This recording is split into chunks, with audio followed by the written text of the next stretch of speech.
欢迎收听中文连载小说《在慢生活中寻找自我》第1章：红油与眼泪。林微微从成都双流机场走了出来。温哥华现在应该是晚上10点，按照他过去的习惯，此刻或许还在加班，或者正为明天的会议焦虑不已。但在这里，在中国四川的成都，时间是下午2点。他关掉了手机，不想再看到前公司发来的任何消息。他辞掉了工作，来到了这里。为什么？他自己也不知道。也许是为了寻找什么，也许是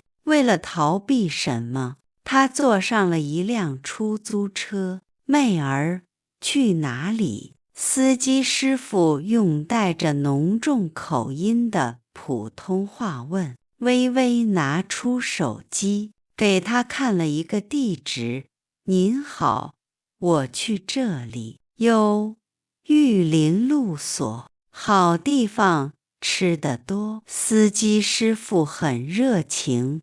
第一次来成都？是的，第一次。微微看着窗外的城市，高楼很多，但也有很多绿色的树。天气有点热，空气里有种特别的味道，好像是辣椒的味道。很快，车到了地方。微微的肚子很饿，她看到路边有一家小店，很多人坐在里面吃饭。一口大锅在桌子中间，里面是红色的油，还有很多很多的辣椒和花椒。这就是著名的四川火锅吧？他走了进去，他点了一个鸳鸯锅，一边是红色的辣汤，一边是白色的清汤。服务员拿来了一盘牛肉和一盘绿色的蔬菜。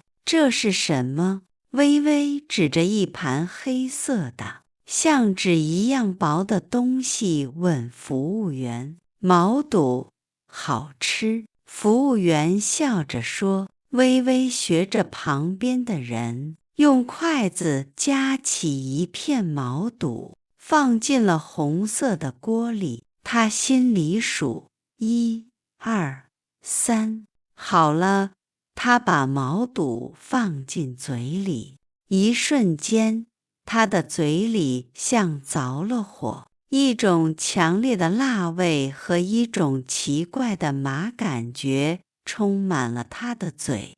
他的眼泪立刻流了出来，不停地咳嗽。快喝点这个！一个声音从旁边桌传来，一个中国女孩递给他一杯黄色的水。微微马上喝了下去，味道有点苦，但嘴里的火好像小了一点。谢谢，谢谢你。微微用纸巾擦着眼泪。不客气。女孩笑了。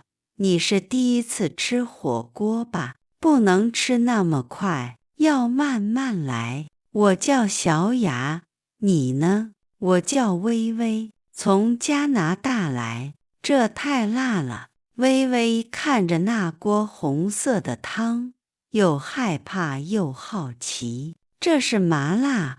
小雅坐在他旁边。麻是那种像电一样的感觉，来自花椒。辣是火一样的感觉，来自辣椒。这是我们四川的味道，你习惯了就会爱上它。小雅的袖子卷着，微微看到她手腕上有一个很小的熊猫纹身。你很喜欢熊猫吗？微微问。是啊，我是熊猫基地的志愿者。如果你有兴趣，可以来看看。小雅写了一个电话号码给微微，慢慢吃，祝你成都之旅愉快。小雅走了，微微看着她的火锅，她又尝试了一片牛肉，这次她放在了白色的清汤里，很好吃。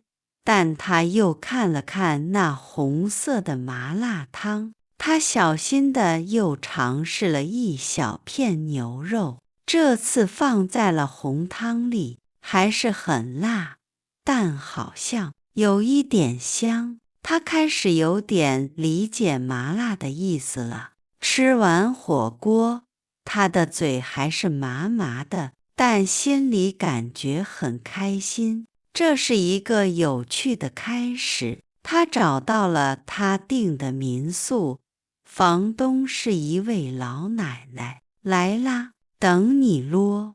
老奶奶笑着说，叫我张婆婆就好。张婆婆的家在一条很老的街上，街不宽，两边有很多树，还有一些小店。房子是旧的，有一个小小的院子，院子里种着花，还有一把竹椅子。这里很安静，和外面大街上很不一样。妹儿，这是你的房间。张婆婆打开一扇木门，房间很干净，有一张床，一张桌子和一盏灯。窗户外面是院子，可以看到绿色的树。微微很喜欢这里，谢谢您，张婆婆，这里很好，哈哈，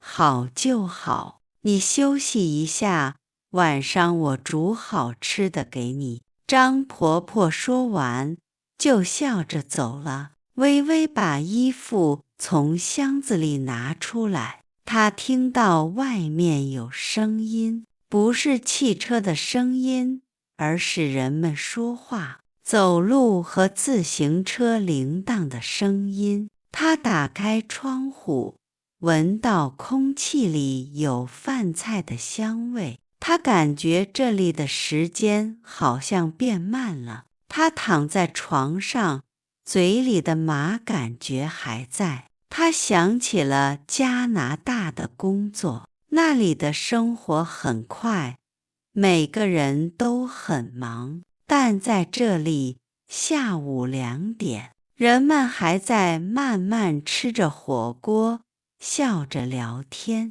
成都的第一天，以眼泪开始，但现在他脸上有一点微笑。也许这个慢城市能告诉他下一步该怎么走。